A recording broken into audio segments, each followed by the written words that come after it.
Good morning, everyone. Welcome to our next community AMA. My name is Marty, also known as Alcatraz. Problem with standing desks because they move by themselves. Let me hit the little lock button. For those that know me, I'm the lead designer at Raini Studios, working on our flagship title, The Lords of Light, which, unless you've been living under a rock recently, you would have had the opportunity to play any time over the past week on the Epic Game Store. How are we doing today, everyone? Pretty good, Marty. How are you, man? Yeah, can't complain. 2.5 coffees in, feeling pretty good. It's So very different vibe seeing you stand when you're working. I've just gotten used to seated, Marty. It's like you're poised and ready for action, ready to yeah, I mean, ready I, to I figure I jump can, in. do some exercises while I'm here. Like, just, keep Yeah, keep Lead us the see through a that. jazzercise program. That'd be yeah, pretty much, nice. yeah. Yeah. Um, Although the problem I'm running into at the moment is I keep forgetting that I'm like on a call. Like we've had obviously a bunch of meetings with Epic and with a bunch of our other partners this week, and I keep forgetting that like I'm on a call with a webcam on. So I'll be talking about something and I'll just like randomly wander off. Start walking off. Yeah, Because normally when pacing. we do like any like team meetings and huddles and stuff like that throughout the day, we normally just don't worry about webcams, so we're sharing screens and stuff like that. And I swear I was like Italian in a past life. I can't sit still when I'm talking, and my hands need to be moving around like crazy. Shout out to all the Italians out there. So yeah, I'll forget about it and just randomly like just wander off, and people are like, "Oh, are you still there?" I'm like, "Yeah, I'm talking." Like, anyway, yeah, Obviously on a Um, wireless headset. yeah. I've used Astro A50s now. This is like my third pair. I've used them for over a decade, and if you Jeez. are looking for like this isn't, I'm not sponsored by them. This is not a recommendation. But if you're looking for a good wireless headset that doesn't cut out, Subtle. Chris, Yeah, nice. Yeah. that little yeah. I can read These are the between the headset lines. that you buy. Full stop. End of conversation. Like these are the headset to buy. So Yeah, right. All right, I will get a pair. You yeah. sold me. All right, coming back to intros, I'm Chris/Artkin. I am one of the co-founders of Rainy Studios. And finally, over to you, Ray. Just Ray, community member and moderator, and just here to pick up the questions from the various chats that come in and ask the guys for you. Thank you. Did you see you actually like your name is actually in the credits in RTLOL twice? I did. I'm Yeah, very you're in there impressed. twice. I'm only in there once. So clearly you are twice as important to this project as I am. And Well, Chris as well, actually. So like, yeah, we'll just rename this I'm not like going the to argue with Draz that. Hour. Yeah. so everyone blame me if anything goes wrong. Yeah, You we have don't our you scapegoat. don't want to Yeah, open that yeah. can of worms, bro. That's all right. All good. No, that's Yeah. great. Actually, it's you've made it easier for people to get the credits too. I see. Yeah, Uh, I keep dropping little hints. We'll probably put a credits button in at some point, but it's kind of fun watching everyone fumble around at the moment. We've got some back end analytics we track when people actually find it and stuff like that. So that people are finding it, which is kind of cool. that was pretty tough, though. Really, I mean, Yeah, the It was, original, but it took like 3 rotations, like for me to get it. So yeah, yeah, just as a yeah, you don't, hint. you don't have to click them all the first time they go past. You can wait and like, and to be fair, it's a lot easier with the audio cues that we added in. yeah. Before the audio cues, you were just like randomly things. So yeah. Hopefully that makes it a bit easier. Oh, I got a cat under my feet. Hopefully that makes it a bit easier for people to find. Mhm. Um, but yeah, I guess. Well, obviously, I'm assuming there's a bunch of questions. But I guess just give a quick state of the game update. As I'm sure everyone who's on Telegram, Discord, or who saw me fumble a tweet at 2 a.m. this morning will attest. Um, yeah, like there's been a lot going on in the world in the Rainiverse, I should say. So obviously, as I joked about at the top of this call, yeah, the game launched just over a week ago. We've been live now for almost 8 days. Everything is going great. We've deployed 3 patches during that time, fixing some bugs, putting some like UX and UI sort of features in there. The team obviously still hard at work, doing a lot of work around what we call the first-time user experience or the Fatui flow, just to make sure that people see the tutorial, play through that correctly. We're going to start rewarding people for all 3 of the tutorials individually. They won't be huge rewards, but even if you have finished it, if you want to grab some extra coins and some packs, you can go back and do those again. We'll track. We won't give the theme deck tokens out again if you've already unlocked those, but yeah, just giving people a little bit more rewards for doing the tutorial. And yeah, obviously there was some improvements to matchmaking. There was some bug fixes around pulling in collectible cards. There was some lobby improvements. The Rainbow Champion has been enabled for online play. We added leaderboards to RTLOL.com. So now, instead of everyone asking every 5 minutes, where's the leaderboards at, you can just go to the website and see them there, which is really cool. And yeah, even dropped a hint about potentially a card that might be getting added to the game very soon. That if you are paying attention, you might have seen that there as well. So yeah, a lot going on. As I've mentioned many times on all of our socials, just a huge thank you to the thousands upon thousands of people who have downloaded the game. Thank you to the literally hundreds of people who are online playing the game as we speak. It's been an amazing experience just watching everyone get into the game and enjoy it. There's been games literally running around the clock. I don't think I've ever looked at our servers and seen no activity there, which is pretty cool to see. We obviously had a tournament on the weekend. That was the Chad Doge tournament with a 2,500 USD prize pool. Big shout out to Nemesaur, who finally took down one of the big ones. He's won a lot of the smaller tournaments that we run throughout the weeks. But yeah, finally managed to claim that big one. And yeah, it was definitely cool to see in the top 8. We were watching as many of the matches as we could. Definitely a huge variety of decks making it through. We saw some, the sort of decks we expected to see, so like the 4-color control decks, the red, yellow, greeny sort of aggro, like the Campai Pandas decks and stuff like that were definitely there. We saw a lot of players actually make it pretty deep using 1 or 2 theme decks as well. So that was really cool. There's some players obviously had enough cards maybe to build one solid deck they wanted to run, and then grab the theme deck for that second deck for our best of 3 stages. But yeah, I believe that I think it was the green theme deck actually made it right through to the I think it was the The semi. the semi that I spectated, it was the pink theme deck actually, and it almost won. It almost made it all the way to the grand final. It was basically a top deck that turned the tide of the battle. If that top deck didn't happen, then yeah, it would have been a theme deck we'd see in the grand final, which is pretty incredible. Yeah. I've actually been playing both on my account that has Alcatraz as my name, as well as a different account that doesn't have any public association to me. Smurfing. Yeah, smurfing a little bit. The green theme deck I found is actually really fun. If you can get the chubby aliens combo going off there, that's always good fun there. But yeah, I mean, overall, it's been a pretty amazing launch week. Obviously, still a lot of stuff planned. Team's obviously still hard at work with those improvements. We've officially started doing a lot of work on getting the mobile version up and running. So that's coming along nicely. We're working with some partners for localization of the game. So if you want to see RTLOL in any specific language, now's the time to reach out and let us know. I think someone mentioned doing Turkish this morning, so we'll investigate if that's an option. But yeah, I mean, Chris, how's everything been from your perspective for the past week?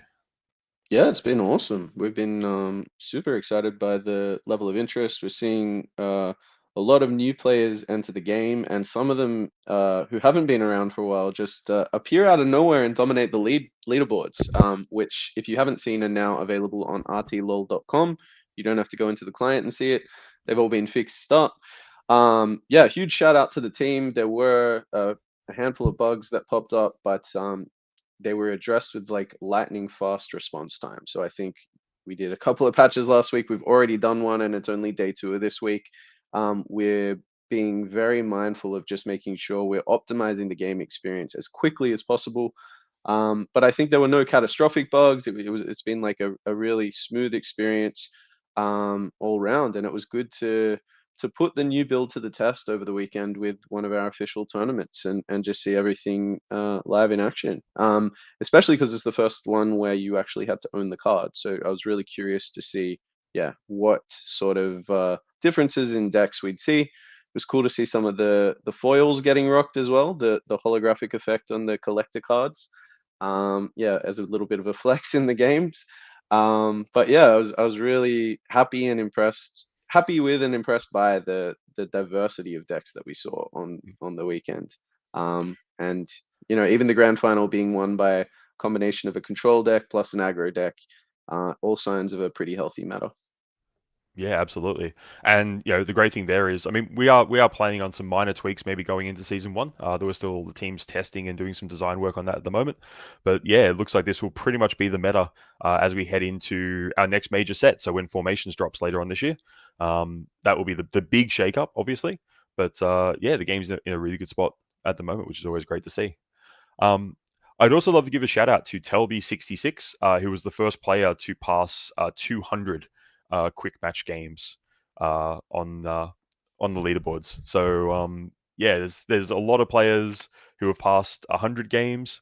Telby was the first player to crack 200. So given that the game's only been live for a week, that's a lot of games of RTLOL. What Probably the other constitutes thing. sorry, I Oh, was going to sorry. say, what constitutes a quick match game? It's just you press the button and you get whatever deck comes. Is it a theme deck that comes up from that? Oh, sorry. So quick match is just the normal matchmaking Oh, queue. normal. Okay, right. Yep. Yeah. So Okay. for that like statistic that we track, we don't count games played like in practice mode or Yep. host join mode in the lobbies. Okay. We count anything that like contributes towards the leaderboards for those ones. Right. So yeah, 220 games in Nice. addition to playing in the tournament on the weekend as well. So yeah, definitely a lot. There's a lot of players like cranking out a lot of games. Probably the other big thing I'd mention as well, just make sure everyone's seen it. If you go into your player profile now within the client, we actually show you your daily games played rewards and daily wins rewards. And we've actually cranked up how many games for each we actually will pay out rewards for as well. Originally, that was set to like 10 and 15. In our testing early on, we thought that was reasonable. We are like, okay, cool. People might play for maybe a couple hours. We realized literally within the first 24 hours that there were people who wanted to grind. So yeah, we've obviously added more rewards there for the serious grinders who want to take advantage of that. So yeah, to unlock all of those rewards on a daily basis, you would need to win 31 games in a 24-hour period. And I guess just for full clarity around that as well, we reset all of those. Any in-game timer that you see like that working off like a daily or even like weekly or monthly basis, we reset those at midnight UTC time, which is, I mean, yeah, if you're watching this live, 14 minutes ago from now, basically. So we basically, coincidentally, we start the AMAs most weeks at midnight UTC. So that, yeah, should give you like just a bit of a benchmark there if you're wondering when they will actually reset. Same as crypto exchange, that resets on midnight UTC as well, or calculates what Bitcoin did the previous day at that point. Sweet. Cool. I mean, yeah, Draz, I mean, if you want to hit us with some questions, I guess is probably a good time to dive straight in, I guess. Sure. I mean, there's not a lot of questions at the moment, but just a couple here. One from Nemesaur just saying, can you tell us who decides how often and when small tournaments are being held? Is it Raini Studio or is it Blue Mint? These tournaments are 7 days apart. In spring, there were 3 such tournaments a week. Then it got reduced to 2 and now just 1. Yep. Yeah, most of that just comes down to availability on Blue Mint side of their admin staff. Having said that, if community members want to organize and run their own tournaments, as long as they're being run at a standard that we are happy with, definitely reach out to the team. We're happy to add them into the client and have them listed there alongside like the Blue Mint or other tournaments that we run. But yeah, at this stage, Blue Mint are the ones that set the dates and times for those tournaments. We chat to them about what suggestions and stuff, but it just comes down to availability of their team members. So yeah, if you want to see more tournaments on Blue Mint, best thing I can suggest is play as many Blue Mint games as possible. The more support that we show, like ourselves and our community giving to them, then obviously they'll be able to reciprocate and run more tournaments for us. Sure. In the chat here, Mountain Shocker or MTN Shocker. Good morning, guys. Congratulations on the epic launch. How are the downloaded versus retained player numbers looking? Yeah, they're looking pretty good. We saw so whenever you launch a game like this, you get what I refer to as like a look-in crowd. So your day one downloads, your retention numbers will generally be pretty weak. There'll be a lot of people that grab the game just to try it out. There'll be a lot of people that grab the game just because it's free. And like they might jump in, play a game, but there's nothing really keeping them sort of hooked at that point in time. But generally speaking, if you ignore that sort of day one sort of anomaly, which happens on most like free to play games, our retention numbers are around where we're happy to see them. Obviously, we'd love them to be higher, but that's just the nature of the beast. Obviously, the team is still doing a lot of work around UI UX, specifically for that experience that new players have within the game. So you'll see a lot of those updates rolling out during season 0. And obviously, we track all the numbers on the back end, as and hopefully we go, okay, cool. If we make the tutorial more obvious, and players understand how to play the game a bit better, then hopefully we would then see an increase in our like day 1 and day 7 retention as a direct result of that. So our goal is obviously to try and get those numbers looking as good as we can during season 0, and then we, once all the serious marketing efforts kick in at the start of season 1, so at the end of August, then that's what. Oh, we're in August now. Then that's when we sort of expect to see the download numbers sort of take off, and then we would hope that the percentage of retained and engaged players sort of sticks the same, and we can sort of that once we have those sort of numbers sort of down pat, that gives us some pretty good metrics to work with in terms of, like, if we know, for example, that on average, every player that comes in, or we actually measure in terms of every 1,000 players that comes in, we're going to generate on average a certain amount of, say, revenue. That makes it super easy for us to justify, okay, cool, if this particular marketing effort costs this much and brings in, so many thousands of people, and we know if we bring in those people, we're going to make this much money, then it becomes almost a very simple equation of, if we can bring in, this much expected revenue for this much marketing effort, as long as the spend on marketing is less than the expected revenue, even if that revenue is over a long period of time, then we can pretty much just, at that point, we're pretty much on what we call a content treadmill, where we just have to keep creating new content to keep players engaged and, playing the game. So new sets, new card backs, new, cosmetics, stuff like that. And we get to keep doing this for a very long time. Nice. George has asked here, how many active players are there? Doesn't feel like there are any more than 30, he says, but obviously there's around 300 or something on the leaderboard, I think, is there? Yeah, keep in mind, there's a lot of players who, from the data we're seeing, are not playing on the leaderboards at the moment. They're playing just like bot games or like single player stuff, which is fine. That's to be expected for any multiplayer game. Not everyone likes playing online. I can tell you right now, logged into the game, there are 218 people, to give you an idea. Wow. So keep in mind, with that number, that's people that have logged in, and our system hasn't tracked that they have logged out. Okay. So that could be people that maybe are sitting on the menu, or potentially they've closed the game and we've missed the logout call. But I think we auto timeout after like 4 hours. So that's like pretty much within the last couple of hours. That's the sort of numbers we're sort of seeing at the moment. Sure.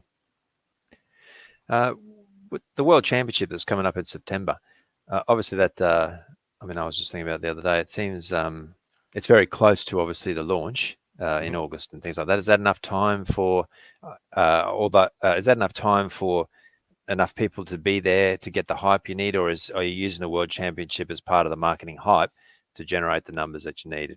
Yeah, it's a good question. It's a bit of both. At the end of the day, we're doing it relatively close to launch because it is going to be a big deal.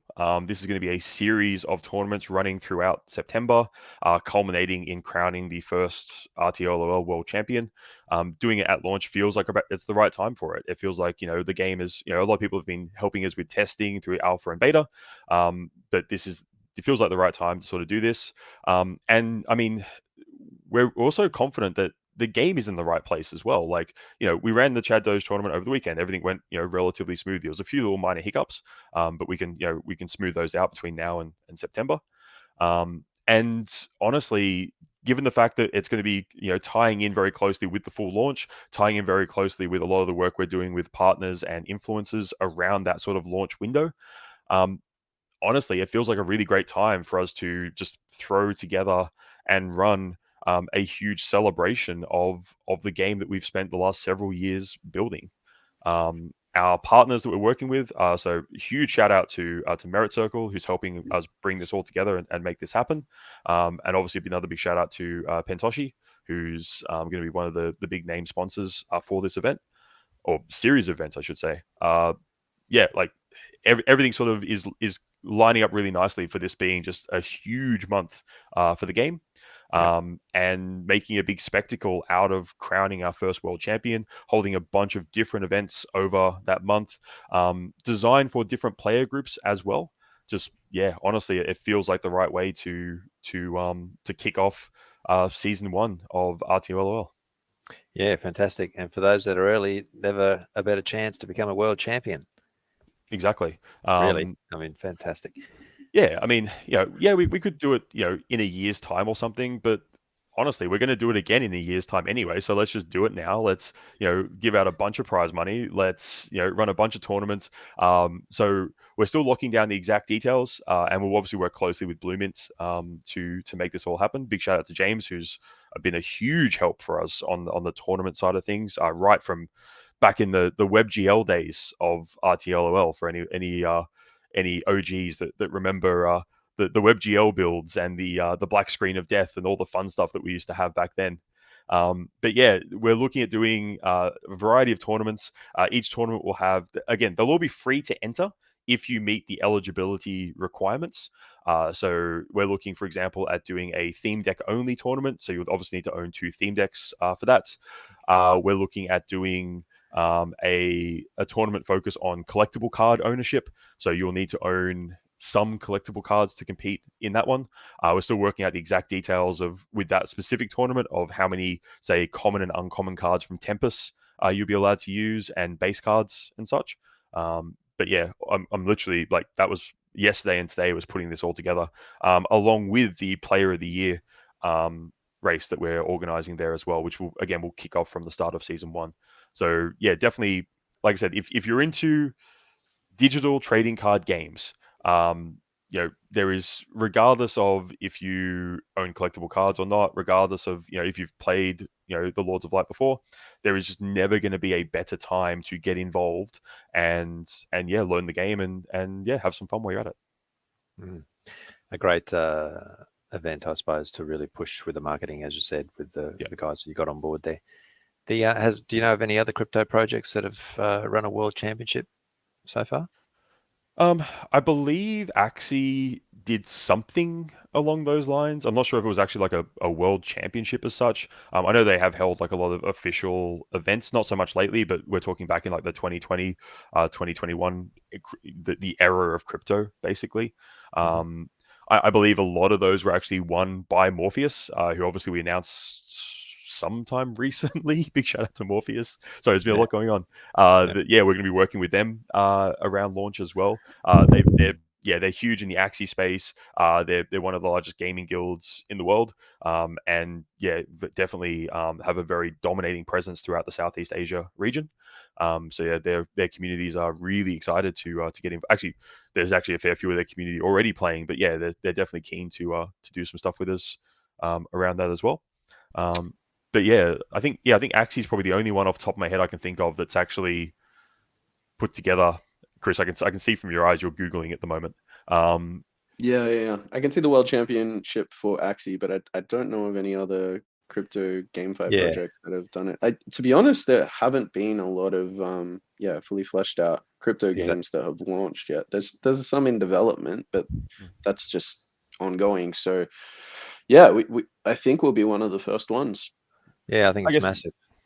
Yeah, I mean that's the big thing. There's not a lot of there's a lot of crypto projects that might have launched. There's not a lot of what I would call crypto games that have launched. That game keyword is a really key differentiator between a lot of different projects out there.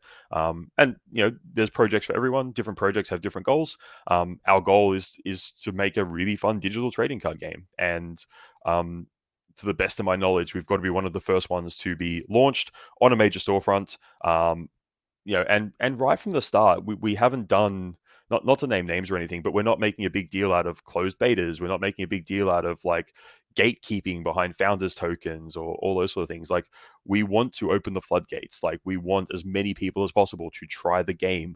We want to make the game as open and accessible and fun as we possibly can. Because from experience, that's how we get to do this for the next 10 years. If you're deliberately trying to gatekeep your actual game itself, you've got to wonder why someone would choose to do that. Like, is the game just not fun?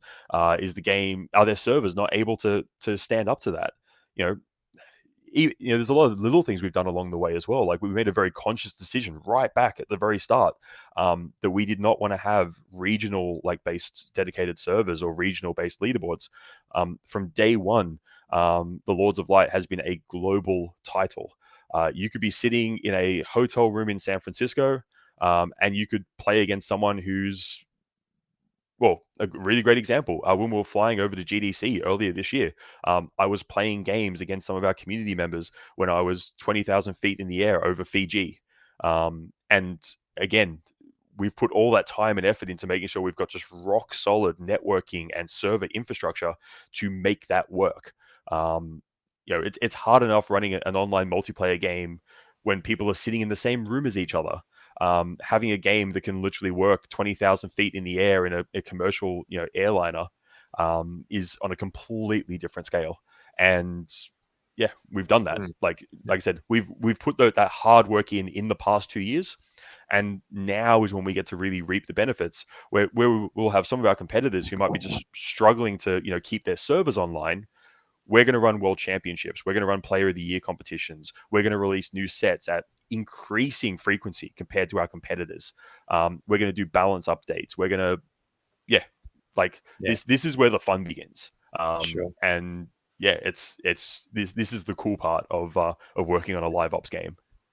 I was watching one of Blue T's videos in one of the chats there at one point there, but where he said he got home, hugged his kids, dodged his wife, and then was looking forward to playing the game itself. And I think once you get a bit of a grasp on the game, it is a very fun and addictive sort of game. So it's just on that, I suppose, through the chats and things, there was some good feedback about new users coming in and their experience and things like that. And for new users, the bots can be quite hard, I suppose, and it is a bit discouraging to be flogged all the time, especially by a bot. I mean, you can understand some of the people, but I mean, I pretty well could beat a bot these days, but I couldn't at the beginning. I would get beaten too. Is it possible to enable in the game levels of bots? So easy bot, medium, hard, extreme sort of thing. So you really can, if you, like you're saying, some people don't like to go up against other humans at the start. Happy to go up against the bots, learn their train themselves on things like that. And if they can progress up the level of bots, then I think that would help with retention as well. Yeah, absolutely. And yeah, it's definitely something we're looking at. As I said, the team at the moment is doing a big push on that, like I said, what we call FTUI, first time user experience. So we're looking at all the data that's been coming in over the past 8 days, looking at what people, like we track a lot of things that players do within the game. We track where they go in the menus, we track what games they play, we track whether they win or lose, and then what they do as a result of that.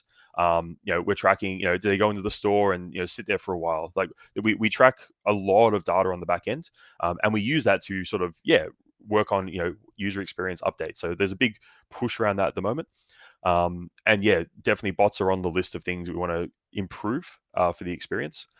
I guess one of the hardest things, or one of the key things to keep in mind when you are designing a bot to play a game, making a hard bot is actually relatively easy. It's pretty easy to look at like a game state, look at cards in hand, look at the board, and work out what the optimal play is.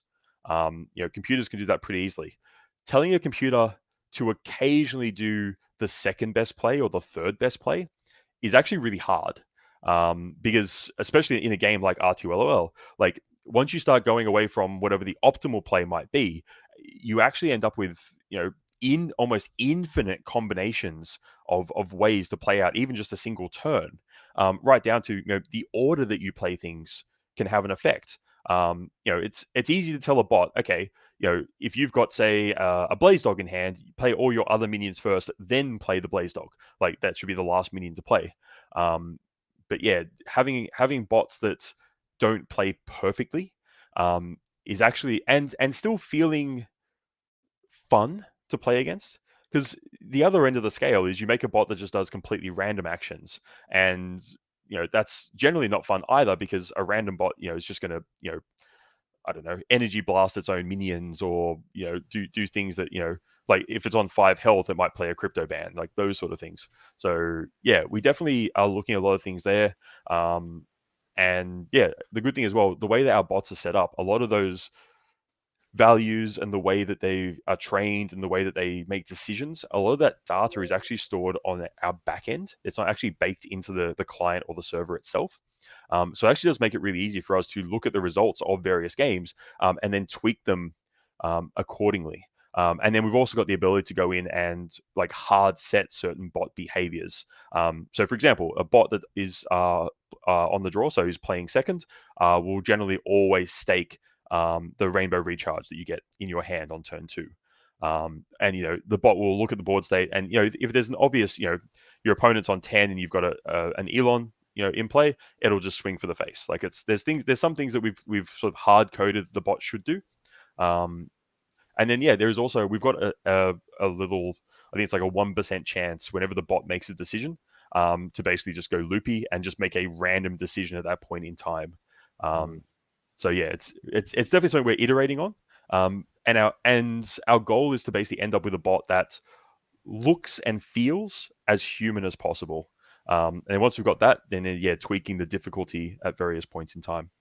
Yeah, I just think it would be really good for new players to be able to play against one. Like say, even if it does make bad mistakes, I don't know if it when a bot thinks about the next move, whether it assesses all of them and picks the best one, whether it can assess all of them and make a randomized guess, and then some of them are worse than others, and that way you get a bit of variety. But George has just asked in the chat, is in Hearthstone there's a storyline against bots, and in certain stages of the storyline you reach a boss bot. Can we have something similar? It's like, we've discussed doing like single player sort of content similar to what Hearthstone does in that regard. It's probably not something we would be looking to do before probably at least season 2, because there's enough stuff coming out in that sort of time frame. But definitely single player content is something that we're going to look at, because again, we understand that there's a lot of different ways people enjoy the game, and we want to make sure that players have the opportunity to enjoy the game in as many different ways as they want. Cool. George is also asking, can you add mini tournaments in game? So winner rewards can be soulbound packs, cosmetics, etc. It's a good question. Could we add mini tournaments in game? Yes. Do we want to allocate the dev requirements to do that right now? Probably not.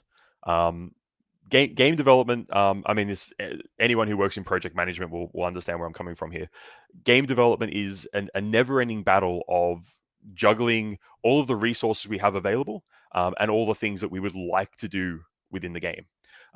So a very common thing that actually one of our team members does whenever we're trying to work out what to do next, and they're a big help when we're planning stuff out, is because I'm a designer by trade. I'm like, yeah, cool. What if we did this or this or this or this? And the question they always put back to me is, okay, if you want that, what are you willing to drop? Like if we're going to move the team over and work on, say, mini tournaments in game, then is that more important than a mobile release? Is that more important than maybe localization? Is that more important than maybe having formations hit its release date? So it's always that sort of juggling act. Because I've got a list both documented and just in the back of my head of a million different things we'd love to do in the Rainiverse in general. But it's always going to be a case of how do we balance those out?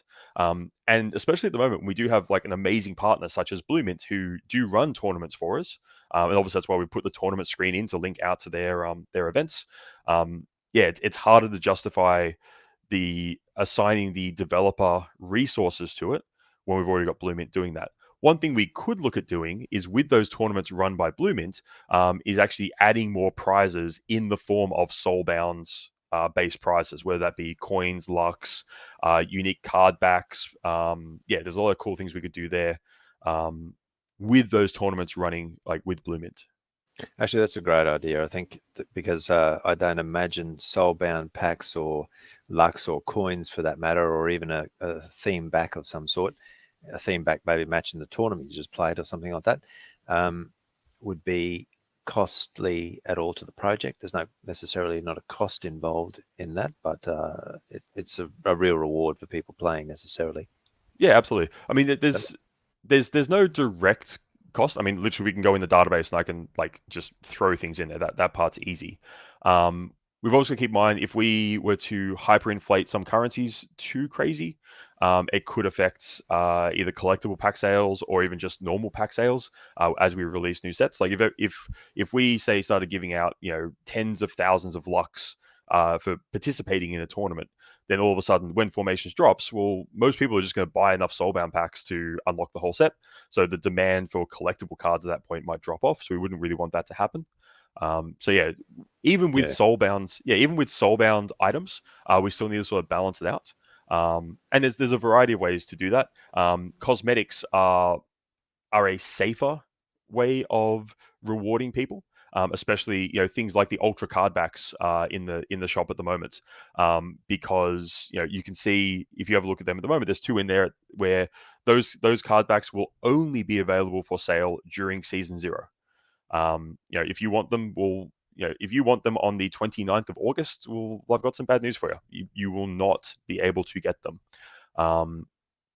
So yeah, there are ways to do, but again, cosmetic rewards also have a higher cost to the team because that requires like artist time and developer time to implement them and actually get them in. So it's always this trade-off between dev, design, arts, project management, economy. There's a lot of things that we've got to juggle in the back end to make the whole thing work. But yeah, definitely we would love to start doing things either soulbound or even on chain, working with our partner Beam. Because obviously once we have that up and running, everyone will have a wallet which is assigned to that is linked directly to their Epic account, and we can just sort of drop rewards in there. For a Web 2 user, it will look and feel exactly the same as if you were just bought it as a soulbound item. But for people that choose to engage in the Web3 economy, these will be on-chain items that you can obviously move to any wallet that you own, and from there you can do whatever you want with them. So yeah. Okay, cool. That's a good idea. I think we don't sometimes think of it as good that you guys are keeping your head on top of scarcity and value and things like that, because obviously that's extremely important in how it all hangs together. Hans Peter has just asked in the chat here about the matchmaking. I fear that as long as we don't have so many players, it might scare away new players when they get matched up with a top 20 on the leaderboard. Yeah, so I mean, with any game that has an MMR sort of style system, there's 2 approaches you can sort of take. So we've got a set at the moment that we will try to match you against someone in queue with a similar MMR as yourself, and then after 45 seconds, if we can't, or it scales over 45 seconds, where we sort of extend how far away we are willing to let that number be. And the system checks every 6 seconds, basically. So if you've ever noticed that your matchmaking should always happen in increments of 6 seconds, that's why. But yeah, generally outside of that, after 45 seconds, all bets are off. At that point, basically, we will just find anyone who is in queue with you. The thought behind that being that we would rather have you play a game where maybe you are up against a tougher opponent than not find a game at all. And obviously keep in mind, with the way that the MMR system works, there are players who have beaten top 10, top 5. I actually got sent a clip earlier of someone beating George I think it was with a theme deck actually, which is always fun to see. And given that player was, not top 50 at that point in time, and George, I believe, is, I think, sitting around top 5 at the moment. I'd have to go to RTLOL.com and have a look. Then yeah, like the jump in MMR for both players will be drastic. For anyone that wants to go a little bit mathy, a little bit nerdy, we're using a pretty standard ELO-based matchmaking ranking system with a K value of 32, which basically means that when you're matched up against someone relatively close to you, the changes aren't too drastic, and that delta gets smaller and smaller as you move away from 1000. But when you are matched against someone which is actually a mismatch, then yeah, if you lose that game, then you will take a significant hit to your MMR, and the person who beats you will take a significant jump. And as we mentioned, like, theme decks made the top 4 in our tournament and could have made the top 2 if not for a 50-50. So yeah, like, and the fact that play the tutorial, unlock 2 theme decks. I mean, Chris, what do you reckon? Pink and green feel like they're. I mean, I've seen red do pretty well. Like, I mean, yeah, hit up our players in Telegram and Discord, see what theme decks everyone's feeling are pretty strong at the moment. I think pink I've seen mentioned a few times actually. Yeah, Kitsune is a very strong little combo piece, or blue even. Like SPF is well, rugging people from jail, but besides that, he's actually a pretty good card in our game as well. But yeah, it's the sort of thing, like, never assume just because someone is in the top 20 of the leaderboard that it's an auto win for them. Newer players are coming for you. They can and will beat you. Like, yeah, you got to stay on your toes. I think shout out to, I think it was Nino, Ninio, Nino that beat George there. I'm looking at the RTL community chat, Yep. and it looks like that person beat him with the pink deck. Okay, cool. So, Yeah, then, like I said, definitely can happen. You know, I've seen this discussion popping up a little bit on Discord, like people going, like, new people new to the game looking at cards like Chad Raini, Aurora, Quantum Rug, going, wow, these cards are really powerful. But if you beat your opponent before they get to 8 gems, then it actually doesn't matter, like, how powerful those cards are. So yeah, there's definitely a lot of strategies out there. Definitely in red and green, I think, are probably the sort of colors. Like, if you can get an unanswered gluttony on the board early, if you can get, the Campai Pandas cards sort of comboing out there a little bit, even the 5/1/1s with Meme Coin Mania, like, that's a lot of damage. It just pops up out of nowhere really quickly. So there's a lot of decks that can definitely take out an unprepared opponent before turn 8. And even then, like, if you're running enough card draw, if you're using, seasons like Crypto Exchange, then yeah, you can sort of, you sort of hold onto your card advantage through like a Quantum Rug. Just, yeah, don't overextend your board if you feel they might have it. Don't make the mistake I've seen a lot of people on Telegram chatting about, where they assume like, oh, this player doesn't have holo cards, like they won't have a rug. Like, there are rugs out there. So yeah, just have to play more games. And yeah, I guess keep in mind as well with these sort of games, and again, this might be something that's a relatively new concept to players who might be new to TCGs or new to these sort of games in general. I would consider someone in like RTLOL, if you had like a 60% win rate over a large enough sample size, so say over like 100 to 200 games, if you're running at like 60%, honestly, that would be a sign to me that that person is a world-class player. Like, you're never going to have a situation where you just win 100% of the time. Not even like Mason or Huncho or anything like that, purely because there is an element of RNG to any game where we shuffle the deck of cards and deal out a hand. You will come across some games where you just don't draw the right answers at the right time. That's the nature of input randomness. To hark back to an old AMA idea where I talked about input and output randomness. I just fired up the game to have a look. But what would be great, I suppose, especially because, obviously there's a lot of cards involved. New players don't have those cards, but they can unlock the theme decks, no trouble. After the tutorial, they've got 2, and then very quickly afterwards they get another one. But is it possible to put in the game something like a quick match, but you basically just press it's called quick match themed, and all you do is you click on it.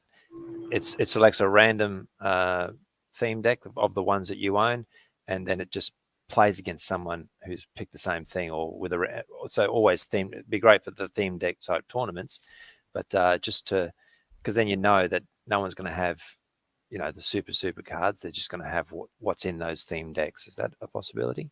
Yeah, absolutely. We're definitely looking at stuff along those lines. The only concern at this stage is if we were to add a second matchmaking queue for theme decks only. It's why we didn't do it for season 0. What you're actually doing is you're halving mathematically, you're like halving the player population across those 2 modes. And what can happen in periods where the game might be quiet, you could actually have one person queuing in the existing queue, one person queuing in the theme deck queue, and they'll never meet each other. So Yeah. it's always that sort of challenge, basically. Okay. But yeah, we've talked about different modes around theme decks.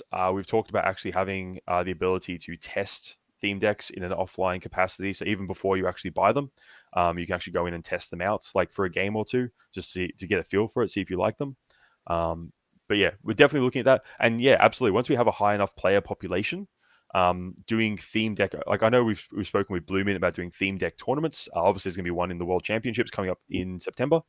So yeah, it's definitely going to be a thing that we're actively looking at ways to support different groups of players. Cool. Okay, that sounds good. Yeah. It's just a couple of things, I suppose. People are always asking, and again, there's no rush, particularly before season 1. But the tokenomics medium, that's still being looked at. Yeah, it's the medium's written. It's ready to go. A couple of our long-standing team members are basically just going over it to give their advice and input, which obviously we appreciate.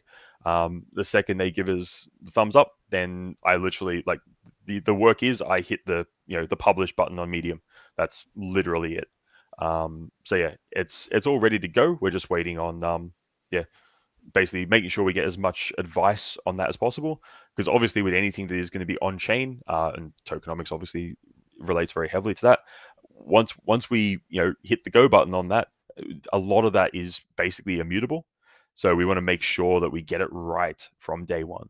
So yeah, definitely making sure that a lot of our partners, a lot of our like trusted team members and advisors basically have input in that and make sure that we design a system that is fair and equitable to everyone, and obviously a system which is designed to scale and designed to be support a long-term healthy viable ecosystem. We don't want to throw a token out there that just crashes and burns on day one. We want something that is still around in theoretically in 10 years time. Yeah, cool. And I suppose just the Raini.io website, same sort of thing, somewhere around season 1. Yeah, as I said, we've got full-time web developers working on that at the moment. Although I did take them off it for a few hours yesterday to put the leaderboards on RTLOL.com. But yeah, basically we're hard at work on that, both in trying to improve the experience for the Web3 side of things. So basically trying to get BNB to play nice. But just an overall redesign of the site, making sure everything is fresh and current. Because obviously a lot of things have changed over the past several years. So we want to make sure that we're presenting the most recent version of Raini.io to anyone that comes across that site. I see it sort of floating around Twitter and various other places and stuff like that. And those guys from the Shark Tank sort of tried to hitch up as well, I suppose, back then. And their question is, can anyone give me the compelling argument for gaming on crypto? Why does gaming need crypto? I mean, is there a short answer to that? For me, it's trustless interactions. It's obviously collectibles and NFTs. You can exchange them without worry, and earnings and things. And then the question goes, well, a horse and cart will get you from here to there, but a car is a lot better. Why not use the current technology to base these things upon? Do you have a short answer for that sort of thing? Sure. There are things that crypto can do, mostly around transparency, visibility, and true digital ownership of assets that traditional technology stacks cannot and will not support. Can I build a stack using AWS, Azure, Google Cloud, stuff like that, that gives you ownership of your assets? Sure. But the problem is I still own that server. And we saw this with the Diablo 3 auction house where they chose to turn it off. And at that point in time, the community, and there were people who were grinding that, auction house, quite heavily. They had no choice in the matter, and they had no recourse around that. Theoretically right now, if someone wanted to, they could go build an auction house for RTLOL cards if they wanted to. And we can't do anything about that. And that's a great thing. Because at the end of the day, it means that the actual assets that you would be using on there, they're not owned by us. They're owned by our community. They're owned by our players. And like I said, that sort of true digital ownership, theoretically, our community could build a whole new game that uses your RTLOL cards that you own. And again, we can't do anything about that. And that's great. So yeah, that sense of true digital ownership is always going to be at the forefront of why blockchain technologies provide such unique opportunities specifically for Web3 gaming. The other side to it is transparency and visibility. And the best example I can give of this is Magic the Gathering did a promotion for a recent set, which is Lord of the Rings themed, where they released a 1-of-1 card. The One Ring, basically, like Elvish script and stuff like that. Someone found it. I can't remember what country they're from. They've chosen to stay anonymous, but I'm pretty sure they're going to sell it for a couple of $1 million. So cool, happy days to them. But from the second Wizards of the Coast announced that promotion, from the second that packs started getting opened and the card, it didn't get found for a week or two, the public sentiment was, what if there is no card? How do we know the card's been released? How do we know that they haven't printed multiple of them? And how do we know that they haven't just literally put it in a pack and given it to a friend of theirs? Blockchain solves literally all of those problems straight off the bat. If you want to know how many Chad Rainis or quantum rugs or stuff like that there is out there, that information is public. When we turn around and say, okay, for the Blockfather, one of our legendary promo cards, that is an addition of 200. Well, how do you know that? Well, easy. You go look at our contracts, you go look at the chains that they are on, and you can see that, like, from the contract, we can't print more of those. Like, the contract will error out at that point. And again, that applies for literally every single card we've ever produced and every card that we will produce on chain moving forward. And again, you can't have, like, yeah, I could set up something where again, a back end database hosted by us was visible in some way. But it's the same problem. Like, you're either, if you don't trust the database, then why are you going to trust the tool that I built to show you what's in that database? So it's really that sense of true digital ownership, and arguably more important than that, that true sense of visibility and transparency from the developers and from people creating projects. That, yeah, at least for myself, they're the things that get me excited about what we can do on chain. So yeah, it seems like a no-brainer sort of question, but I don't understand why these people keep asking it, because it, like all those things you mentioned, that makes a lot of sense. That's it, guys. Question-wise, Chris, you want to add anything to the why blockchain?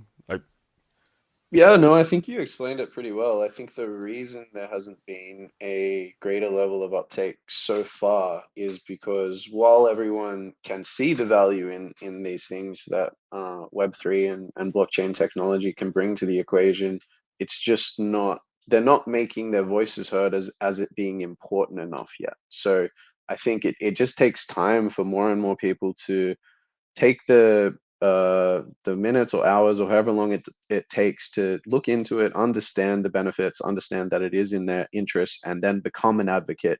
And then over time, the narrative will shift. Right now, Web3 gaming is almost like a taboo word, which is unfortunately a result of a lot of cowboys and scams that came about during the last bull run.